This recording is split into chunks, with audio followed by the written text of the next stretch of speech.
Alright, this one's a seated row. We're going to have it on the floor. Obviously you can use a seated row machine where you actually seat it up, but I want you guys to pay attention as it relates to the knee and the hip, because this will be exactly the same if you're using a cable seated machine, so the ones that you would find in a commercial gym, the full machine itself. So when people have their legs straight, they tend to want to round their low back, right? Now we don't want them, you'll see a lot of people with their legs locked out, especially people with tight hamstrings, and they'll round out and they'll not think about their spinal position as it relates to the lumbar spine or the lower back here and the upper portion of the spine. So we sit up nice and tall, we bend the knees as much as needed, keep bending the knees, till we can hold this nice straight spinal position, okay? We're not going into full extension, so it doesn't need to be jammed up, it just needs to be a nice, comfortable, straight spine position. You don't want to go too far backwards either. Now, in people with very tight hamstrings, they'll need to bend their knees more. Those with very mobile hamstrings, they won't have to bend their knees as much. But make sure that this back position is perfect for yourselves, okay? From here, we have the cable right to the bottom, so it's on a straight line of pull, a full stretch out. So when you fully stretch, the ball should just not be able to touch the cable pulley. So just lean back slightly.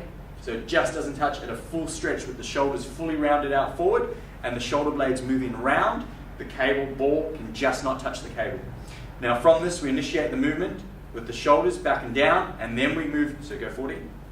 So the movement starts from here, but at the same time, the elbows are starting to draw back. You want to think of pulling with your shoulder blades and the elbows back at the same time. What you don't want is too much of a sequence where it squeezes in the shoulder blades and then the elbows come back. So I just want to show you guys what that looks like. Right, so back we come, squeeze together, squeeze, back comes the elbows, back comes the elbows.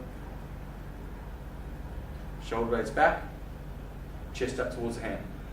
So you want to make sure that this position is very, very good. A lot of people will start to use these muscles too much, where you have this type of row position, right? Now you don't want this type of row position where you're rowing and your shoulders look like this. It's very important your shoulders go down towards your bum as much as possible. Your chest goes up to the roof as much as possible. And then you recheck, so shoulders back and down. Squeeze all the way. Puff your chest up towards my hand, more, more, more. You guys can see that change. Most of you will row, and you'll find that if you recheck it and your chest goes up and your shoulders back and down, you have more movement there. So that's a good position now. Chest is up towards the hand. Always check that. No tone in these top muscles, the trapezius. So nice and relaxed there. Full squeeze between the shoulder blades, and you try to bring those shoulder blades down towards your pockets, like that. So those are the things to remember. Shoulders all the way back. Chest up that ½ inch.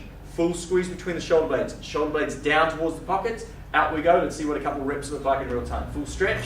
Good, let's go. Full squeeze. Chest up, shoulders back and down. Shoulder blades down towards pocket. Check your position. Hold it for 1 to 2 seconds. Out you go. Full stretch. Ball does not touch. Up you come. Go again. Good. So you don't want the ball to touch so that it deloads. You want to keep tension in the muscle. So shoulder low, chest up a little bit more. Full squeeze in there. Drop your shoulder blades down a little bit more. Hold, hold, hold. And relax. That's a seated row with neutral grip, seated on the floor.